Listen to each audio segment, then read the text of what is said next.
Bonjour à toutes et tous. Pour ce 34e épisode, je suis ravie d'échanger avec Julien Morin, alias Yotera sur les réseaux sociaux, qui est kiné à La Réunion, podcasteur et qui propose des formations en ligne. Avec Julien, on va parler de la nouvelle nomenclature, histoire d'y voir un peu plus clair, et il nous explique pourquoi il y a autant d'actes. On va aussi parler de la revalorisation, du renouvellement d'ordonnances et de la nouvelle convention pour les diplômés à partir de 2027 et des soins hors convention. Julien nous décrit aussi comment il s'organise avec ses multiples projets au cabinet et avec Yotera, et enfin, ce qu'il aimerait voir évoluer dans la kiné. Salut Julien, merci d'avoir accepté l'invitation. Comment tu vas? Eh bien, écoute, ça va bien. Merci beaucoup de m'inviter. Bah écoute, c'est super. Donc toi, tu es à La Réunion, hein, c'est ça? Et oui, je suis pas tout à côté. Je suis à La Mhm. Réunion, effectivement, sur ma petite île. Ok, et ça fait combien de temps que tu vis là-bas? Eh bien, écoute, ça fait bientôt 3 ans déjà. D'accord. Donc ça te plaît, t'as envie d'y rester? Oui, bah, La Réunion, c'est quand même un autre monde. Je suis très bien. Je vais d'ailleurs sûrement acheter une maison ici, m'installer un petit peu. Et non, non, la vie est géniale ici. Super. Donc si tu veux bien, pour commencer, nous parler un peu de toi, de ton parcours et de ce que tu fais aujourd'hui. Ok, ben écoute, mon parcours, j'ai fait mes études à l'IFMK de Marseille. J'étais diplômé en 2019. De suite après ça, j'ai fait de la réanimation à l'hôpital. Ensuite, j'ai voulu faire un tour du monde, mais bim, le Covid est arrivé. Donc, Hmm. je suis venu à La Réunion, entre guillemets, à la place de mon tour du monde. Et au final, gros coup de cœur pour cette île. Enfin, je me sens très bien. C'est vraiment génial. Il y a toujours des trucs à faire. Et j'ai trouvé un poste direct. J'y suis resté. Enfin, vraiment, beaucoup de chance. Mhm. Et puis, comme je suis un peu hyperactif sur les bords, j'avais besoin de faire quelque chose d'autre en parallèle de la kiné. Et du coup, j'ai lancé Yotera. Et alors pourquoi Yotera, ça veut dire quoi? C'est la grande question, honnêtement. En fait, j'avais envie de quelque chose qui sorte un peu du lot. Typiquement, il y a beaucoup de sites qui utilisent le mot kiné, n'est-ce pas? Et je voulais vraiment Ouais, je sais pas de quoi tu parles. Et je voulais pas ça, je voulais pas un truc kiné ni physio, je voulais quelque chose qu'on retienne et c'est venu un peu tout seul en cherchant quelque chose qui me plaisait. C'est vrai qu'on retient Yotera, hein, C'est cool, tant j'avoue. mieux. Donc ça veut rien dire de particulier. Ben non, pas vraiment, Mais en tout cas, ça marche. Moi, ça m'est resté là dans le coin de la tête. tant mieux. Et alors, c'est quoi Yotera exactement? Qu'est-ce que tu fais avec Yotera? Eh ben écoute, pour faire simple, en gros, c'est donner l'accès le plus facilement et le plus ludiquement possible au kiné à de l'info.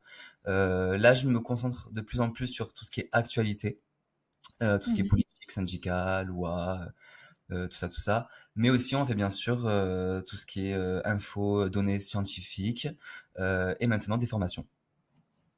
Oui, alors j'ai vu que tu avais une petite équipe aussi qui bosse pour Yotera, non? Qui bosse, bah, je bosse aussi avec eux. Enfin, c'est vraiment, c'est surtout, bah oui, Louis Gall, c'est un kiné belge. On fait pas mal de formations ensemble. Et après, sinon, pour alimenter Yotera, mon site, etc., bah, je fais appel effectivement à des kinés français ou d'autres pays pour écrire des articles ou des formations. Ok, super. Et là, tu bosses en cabinet à La Réunion. Oui. C'est un cabinet pluridisciplinaire? Oui, je suis en libéral. On fait un peu de tout. Alors après, moi, je me spécialise en main, poignet. J'ai fait pas Ok, mal de formations sur ça et j'aime beaucoup. Donc, j'essaie de m'orienter vers ça. Mais sinon, oui, un peu de tout. d'accord. Ok. Et comment tu répartis dans ton emploi du temps entre Yotera, les formations, le Oui, boulot au bah, cabinet? quand j'ai voulu lancer Yotera, je bossais 4 jours à La Réunion. En général, tous les kinés bossent à peu près 4 jours par semaine. Mhm. Donc là, je suis passé à 3 jours. Donc, je t'explique pas la tête de mon titulaire quand je lui ai dit ça. Et, et donc 3 jours pour lancer Yotera. Donc voilà, beaucoup de travail évidemment. Et après, bien sûr, comme je m'arrête jamais, j'ai décidé de repasser à 3 jours et demi pour financer mon projet immobilier. Donc là, je suis à 3 jours et demi par semaine et le reste du temps, c'est Yotera. En Ok. sachant qu'effectivement, ça me prend beaucoup de place dans ma vie. Je t'avoue que mon temps libre, c'est énormément Yotera, mais tout simplement parce que j'adore faire ça et que je vois pas le temps passer quand je m'y mets, quoi. Oui, voilà, si tu le vois pas comme du boulot, tu le vois plutôt comme Non, un plaisir. Hmm, exactement. trop bien. Et alors, tu parlais donc de la rédaction d'articles.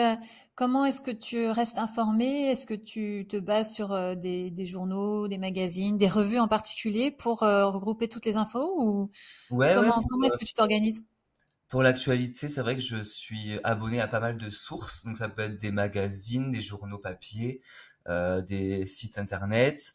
Je suis même abonné à des mots-clés sur Google, donc chaque fois qu'il y a Kiné qui sort sur Google, ben je vois ce qui se passe.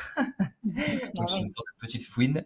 Ouais, les syndicats aussi, en vrai, Ouais, j'avoue qu'ils sont pas mal au courant, beaucoup plus même. Donc je ouais. reprends pas mal d'infos qui viennent des syndicats et voilà, je suis un peu partout effectivement.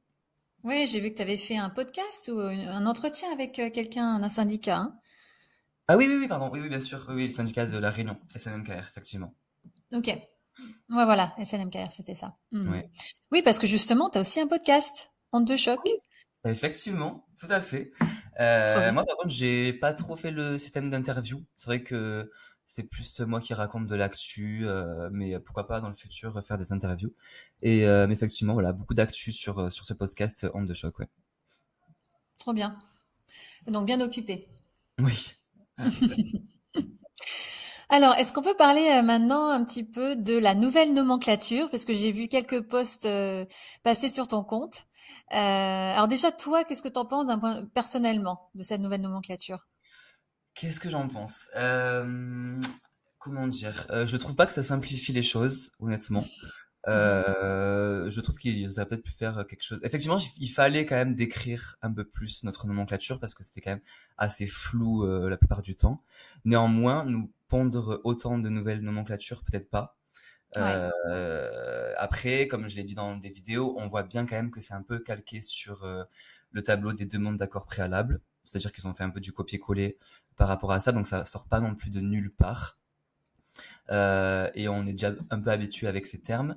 Mais non, c'est vrai que c'est un peu complexe à premier abord. Après, quand on s'y penche un peu dedans, on s'y retrouve. Donc moi, effectivement, j'ai lancé une petite formation, une mini formation sur ça pour aider un petit peu les kinés avec cette Mhm. nouvelle nomenclature. Donc je me suis bien plongé dedans. Mais une fois qu'on a un petit tour d'horizon de ce que c'est, honnêtement, ça va, je trouve. D'accord. On s'en sort avec tous les acronymes. Oui, bah les acronymes après sur les logiciels, on va pas les apprendre par cœur, Non. mais on s'en sort quand on sait par comment ça fonctionne, c'est-à-dire que là c'est plutôt classé finalement par opéré ou non opéré. Voilà. Il faut Mhm. se référer surtout à ça déjà avant de sélectionner la nomenclature et après surtout par zone du corps. Donc voilà, c'est comme ça par filtre un petit peu il faut procéder. Ok. Et est-ce que on est un peu mieux, c'est un peu mieux valorisé en termes de tarification ou pas? Parce que j'ai vu j'ai vu passer des vidéos sur Instagram comme quoi les gens disaient qu'en fait on perdait de Hmm. l'argent avec cette nouvelle nomenclature. Alors c'est quoi le... En fait, le plan c'est que comment expliquer? On a une lettre clé, donc par exemple, je sais pas, NMI 7.5, et en fait, comme il y a plusieurs NMI 7.5, il y a aussi 7. En fait, pour faire la différence entre certaines nomenclatures, ils étaient obligés de faire par exemple du 7.49 ou du 7.50 ou du 7.51, ce qui fait Mhm. une différence de quelques centimes effectivement. Je pense que c'est de l'ordre de 10, entre 10 et 20 centimes. Mais effectivement, mis bout à bout sur 15 séances de rééducation, ben, forcément, on est un peu perdant. Et ça, c'est vrai que c'est un peu déconcertant. Je comprends pas trop pourquoi ils ont fait ça, mais je pense que c'était techniquement, ils étaient obligés de faire ça pour faire le distinguo en fait entre différentes nomenclatures. Ok. Ouais. Donc en gros, il n'y a pas vraiment de valorisation, de revalorisation, je veux On dire. a quand même plus 3% du coup depuis le 22 février. Voilà, ouais, Voilà. 3%. Donc ça, c'est valable sur tous les actes? Oui. Oui, Ok. oui, bien sûr. Tous les actes, ouais. Et alors, en métropole, si je me trompe pas, hein, mais tu vas me corriger si c'est le cas, c'est 2,21, donc 2,21 € et Oui, outre-mer, c'est 2,43 €. 43, exactement. D'accord. Donc en outre-mer, c'est un peu plus qu'en Mais métropole. toujours, hein, depuis toujours, ouais. Ça a toujours été le cas. Ok. Mm. Pourquoi d'ailleurs? Pourquoi c'est le Parce que cas? la vie est plus chère. C'est vrai, Je c'est plus cher? pense, hein, je sais pas. C'est ce que je me dis. Oui, oui, la vie est beaucoup plus chère dans les dom-toms. Forcément, on exporte beaucoup plus. Ouais, Après, on a des gros avantages au niveau des impôts. Donc, ouais, je pense qu'on voilà. s'y retrouve. Mais de base, je pense que c'est pour ça, ouais. Ouais, Et forcément, d'accord. tu vois, typiquement, quand tu achètes des outils kinés, du matériel, ben, forcément, c'est tout de suite beaucoup plus cher. Donc, c'est un peu pour couvrir tout ça, je pense. Ouais, c'est vrai. C'est vrai. Donc, juste pour en revenir un petit peu à la nouvelle nomenclature, donc il y a aussi, ça va aussi augmenter progressivement, il me semble, année après année. Donc Oui, oui, c'est oui, il y a un petit 2025. calendrier, ouais. Ouais. Ouais, vas-y, dis-moi. 2025 et 2027 de mémoire, honnêtement, j'ai plus trop les dates. Ouais, voilà, c'est ça, 2026, 2027, ouais. Yes. Et il y a aussi de nouveaux actes qui vont être créés ou supprimés. Donc ça, c'est progressif aussi. Là, typiquement, depuis le 22 février, il était censé y avoir le nouvel acte en pédiatrie, donc rééducation, paralysie cérébrale et polyhandicap. Sauf que aux dernières nouvelles, et je viens juste d'envoyer une newsletter à mes abonnés entre guillemets sur ça, et en fait, il est suspendu ce nouvel acte. Ah Euh, oui? ouais, voilà. Pourquoi? Parce que apparemment la Sécu n'aurait pas envoyé la demande à temps à la HAS, et c'est la HAS qui a apparemment un droit pour valider la création de nouveaux actes comme ça. Donc c'est suspendu. Bon, c'est dommage. Voilà. Et donc de D'accord. nouveaux actes qui vont arriver. J'ai plutôt les termes, mais pareil, il y a de nouveaux actes. Faudrait que je revoie la liste tellement il y a de trucs. Mais certains vont être revalorisés, et je sais que par exemple l'acte, tu sais, gériatrie, Oui. rééducation de la déambulation, qui est le plus bas, il va être supprimé par exemple, je sais plus en quelle date non plus. Mais il y a tellement de choses que je fais au fur et à mesure. Ok, ouais. D'accord. Donc c'est pas ancré dans le marbre, ça continue à évoluer Effectivement, c'est quelque chose qui est réparti un peu long dans le temps, ouais, c'est vrai. sur le temps, ouais. Ouais, c'est ça. Est-ce qu'il y a des pathologies pour lesquelles il y a des changements particuliers En termes euh, de... en termes de valorisation, de cotation? Est-ce qu'il y a des choses qui ont changé pour certaines pathologies? Là, tu parlais de pédiatrie, mais par exemple, est-ce que d'autres pathologies, d'autres enfin domaines, est-ce qu'il y a des changements ou Non, là, pas? pour ce qui vient d'arriver le 22 février, là, il y a pas de changement. Non, D'accord. c'est vraiment une histoire de nomenclature Ok. et de création de cet acte. Après, par contre, les grosses nouveautés, du coup, c'est moi, enfin, ce qui est très pratique pour moi et ma secrétaire surtout, c'est qu'on peut coter 2 séances le même jour, tu sais, Oui. si c'est 2 prescriptions différentes Voilà. sur 2 parties du corps différentes. Donc ça, c'est très Oui. pratique. Et autre nouveauté, bien sûr, la mention à domicile n'est plus obligatoire sur l'ordonnance. Donc vous Oui. choisissez si vous faites à domicile ou au cabinet. Euh, voilà, donc quand même 2 bonnes nouvelles, quoi. Oui. Oui. Donc justement, à domicile, par contre, c'est à spécifier quand c'est à domicile. Pour la cotation, il y a un frais de déplacement qui Ouais, est toujours là. Il est inchangé, il me semble, hein. oui, oui, pareil, ouais, toujours Ouais. pareil. D'accord. Donc c'est au kiné de décider si c'est à domicile ou au Exactement, cabinet. c'est ça. Ouais, ça c'est Et pas mal, oui. on peut aussi renouveler des ordonnances. Oui. Donc pareil, là j'ai fait un petit guide pour expliquer comment on peut renouveler des ordonnances qui datent de moins d'un an pour éviter qu'il y ait encore un aller-retour chez le médecin, quoi. Donc le kiné peut renouveler l'ordonnance. Exactement. Ok, bon, ça c'est pas mal, ouais. Ouais, Et est-ce clairement. qu'il doit noter le nombre de séances ou c'est lui qui décide? Il n'y a pas besoin de noter le nombre de séances, c'est vraiment, ben, on décide finalement de ce qu'on fait. C'est Mhm. juste l'ordonnance doit dater de moins d'un an. Euh, et il ne doit pas y avoir d'avis, bien sûr, contraire du médecin sur l'ordonnance, mais ça c'est logique.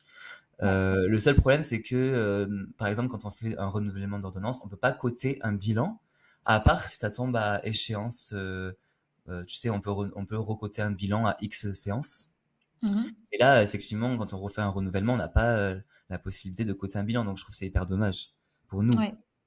Et oui, en effet, Voilà. oui. Ok. Et le renouvellement, c'est une fois, deux fois, on peut renouveler Non, une fois, ouais, une fois. une fois. Hmm, Ok. Donc après, il va chez le médecin à nouveau. Ok. exact. D'accord. Et après, les autres nouveautés, bah, ils précisent un petit peu comment se passe le télésoin.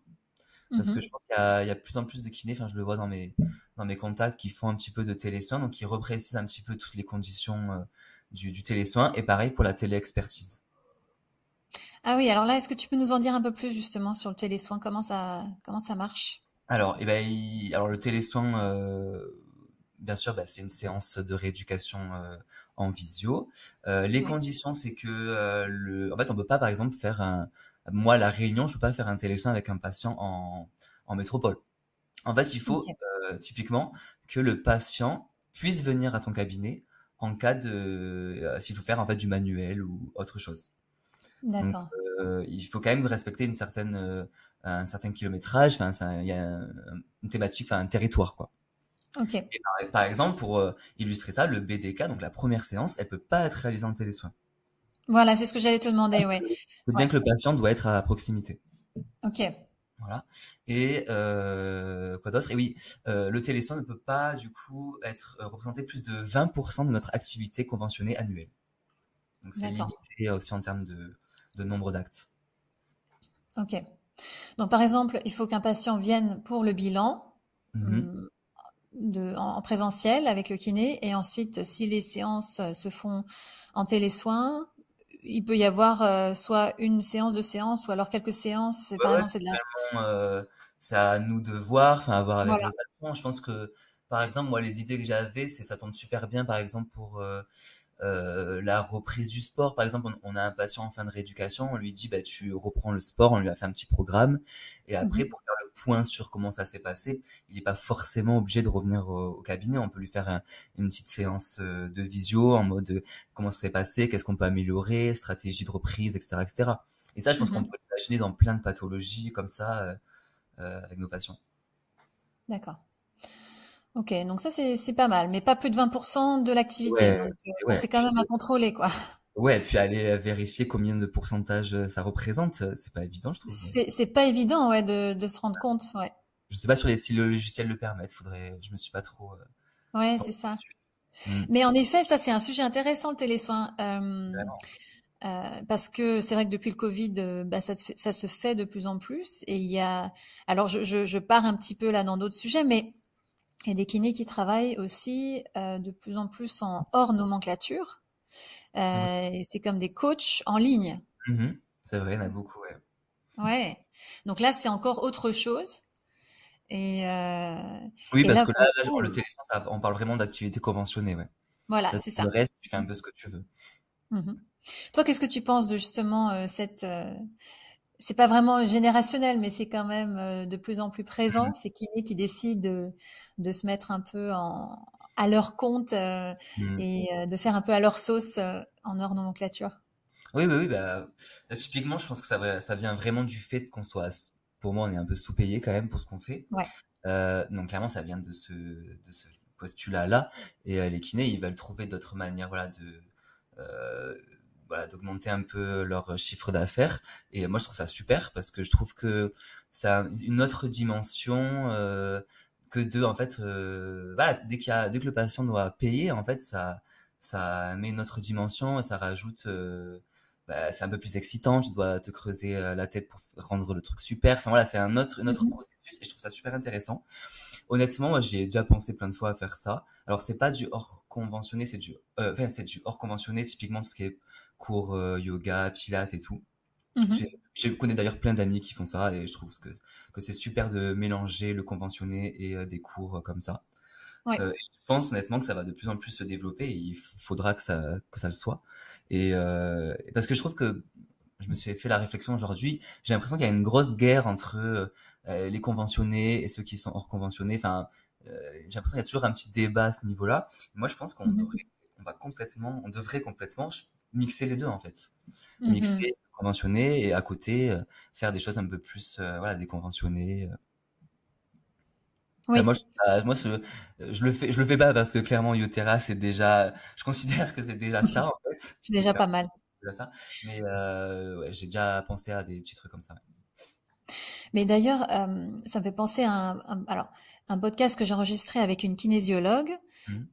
Audrey May. Elle est kiné et kinésiologue, mais elle a dû se radier du Conseil de Ah, l'ordre parce que elle a été dénoncée, parce qu'elle pratiquait la kiné et la kinésiologie, et la kinésiologie est vue comme une dérive sectaire par Et le ouais, Conseil de l'ordre. Donc, ouais. il faut vérifier aussi quelles activités tu peux faire hors convention, Mm. euh, tout en restant kiné, tout en Oui, faisant du conventionné, ouais. oui, bah, oui, oui, c'est clair. Bah, il faut que ça reste kiné, effectivement. La limite est un peu floue. Bah, c'est ça. Et C'est pas un peu faire. flou, en effet, ouais. Ouais. Yoga, Mais pilates, ça reste. oui, c'est ça, hein. Non, mais je pense que le champ des possibles, il est énorme. Si tu y penses, tu vois, tu peux faire de la prévention en entreprise, mais ça se fait déjà. Il n'y a pas Oui. énormément de kinés qui le font, mais ça se fait déjà.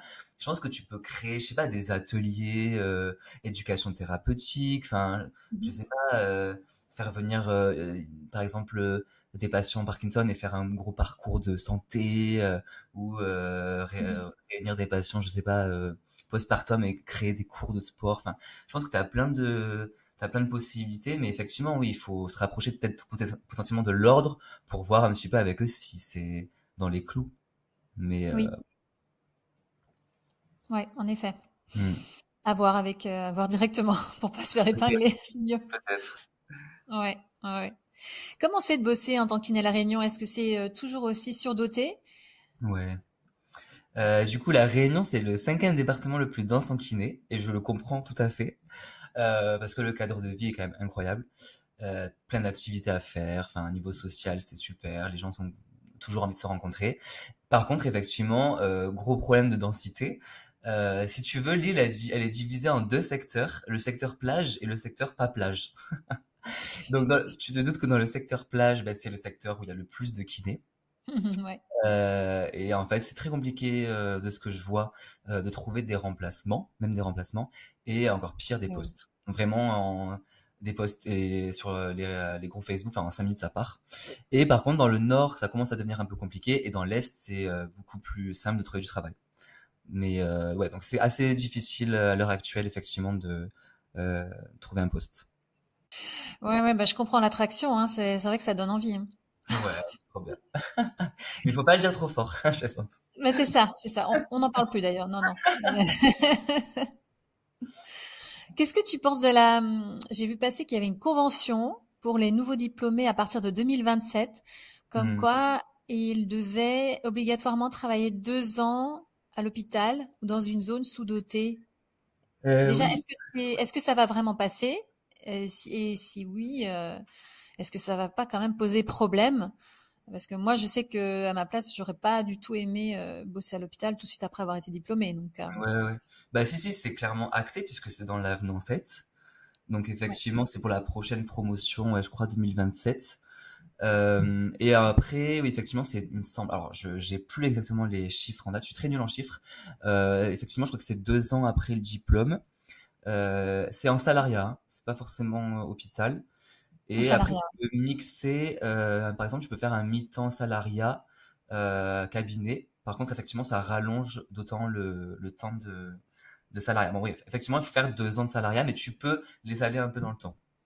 Et ça, Mhm. c'est en zone, donc soit c'est du salariat, en n'importe où, finalement, soit c'est du libéral, mais en zone non prioritaire. Donc, maintenant, c'est plus, on dit plus zone sous-dotée, machin, on dit zone non prioritaire. Mais c'est pas plutôt zone prioritaire justement, puisque elles Pardon, sont sous... pardon, excuse-moi. Zone non prioritaire, oui, effectivement. Voilà, oui. Non. Ah oui. Ouais, ouais, mais où personne veut aller, quoi. Voilà. Ouais. Ou là où il Et y en fait, a. ce qui est rageant, enfin moi, ce qui me fait un peu rager, c'est que on emmène des kinés dans ces zones où il n'y a pas de médecins. Bah, c'est Et les ça. médecins, bah, ils sont beaucoup plus puissants que nous. Ils ont un syndicat qui a Ouais. beaucoup plus de force que nous, on le voit très bien. Même en ce moment, ce qu'ils font et tout pour être revalorisés. Et eux, ils réussissent à ne pas avoir d'obligation, et nous, on l'a, alors que on est soumis à prescription. Donc, on nous envoie dans des zones où il y a une galère de médecins, Mhm. alors que nous, on bosse grâce à des prescriptions. Moi, je trouve ça fou. Ouais. Ouais, c'est pas logique. C'est pas logique. Alors, limite, si les médecins aussi étaient obligés, je serais là, bah Bah, oui, bah, écoute, c'est tout le ça, monde dans oui. le même panier, mais là, pas du tout. Donc, c'est un peu rageant. Oui, en effet, oui. Toi, qu'est-ce que tu aimerais voir évoluer dans la kiné? Yes, j'ai réfléchi. Moi, ce que je pensais, moi, j'adore tout ce qui est spécialisation, spécialité. Moi, je pense que vraiment être spécialisé, ça va vraiment nous donner de l'élan. Enfin, c'est-à-dire que c'est ce qui va faire la différence. Moi, je considère que, enfin, je le vois dans ma pratique, être un peu généraliste, malheureusement, t'es moyen dans tout, mais t'es bon dans rien. Et en fait, Mm. c'est pas possible d'être expert dans tous les domaines, tellement on a de domaines en kiné. Enfin, on peut bosser sur presque tout le corps humain. Euh, Oui. et en fait, on va être obligé, je pense, pour faire la différence, de voilà, de se former et d'être spécialisé dans un domaine. Et au-delà de ça, je trouve que quand on est spécialisé dans un domaine, donc moi, ben, la main et le poignet, je me tourne vers ça. Typiquement, je trouve que bah déjà on se sent mieux en tant que kiné parce Mhm. que on est beaucoup plus serein, on a beaucoup plus de base, on est beaucoup plus fort dans ce domaine, donc beaucoup plus gratifiant. Mm. Et les patients le ressentent, je pense, et nous aussi.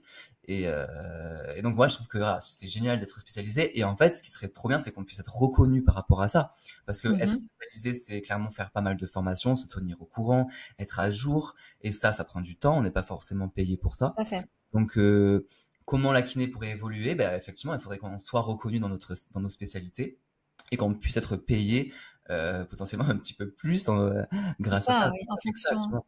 Ouais, en fonction des formations qu'on a faites, en c'est ça. effet, oui. Ça serait Ça me génial. fait, ça, me ça me fait penser la conversation que j'ai eue avec Marc Laslett, qui lui est spécialisé en Nouvelle-Zélande dans les douleurs lombaires, et donc il ne voit que ça. Et il a réussi à obtenir cette spécialisation en Nouvelle-Zélande. Et je pense aussi à Angela Cadogan, qui elle est spécialisée dans les douleurs d'épaule, donc elle ne voit que ça et c'est reconnu aussi. Ils sont Oui. reconnus et ils ne voient que des patients qui viennent pour ce type de problème et ils ont un réseau avec qui ils travaillent, les hôpitaux, les cliniques, les autres professionnels de santé. Enfin, ça a l'air ultra bien organisé. Ah, mais oui, oui, oui. Moi, je l'ai très bien vu avec Tessa, là, de kiné de la main. Je pense que tu vois sur Instagram qui Mhm. c'est. J'ai fait une formation avec elle et elle nous explique que voilà, elle a un gros réseau, elle travaille avec des chirurgiens, donc c'est génial, elle va voir les opérations, donc elle apprend encore plus, elle a pas mal de confrères kinés, enfin, elle fait des congrès, elle parle de ça, et forcément, tu crées une atmosphère autour de toi qui te monte, qui te pousse vers le haut, tu vois. Et ça, je trouve ça Oui, vraiment hyper excitant. ouais, tout à fait, oui. Bah écoute, Julien, merci beaucoup pour Ben, cet échange. avec plaisir. Et puis je te souhaite une bonne journée. Et ben merci, toi aussi, à très bientôt. Vous aimez ce podcast? Vous avez apprécié cet épisode? Si oui, pourquoi pas laisser 5 petites étoiles sur votre plateforme d'écoute et cliquer sur le bouton s'abonner. N'hésitez pas aussi à laisser un avis ou bien à me faire un retour direct sur l'adresse email suivante kinégabriel tout attaché @gmail.com. Merci à toutes et tous et à la semaine prochaine sur Kinédi.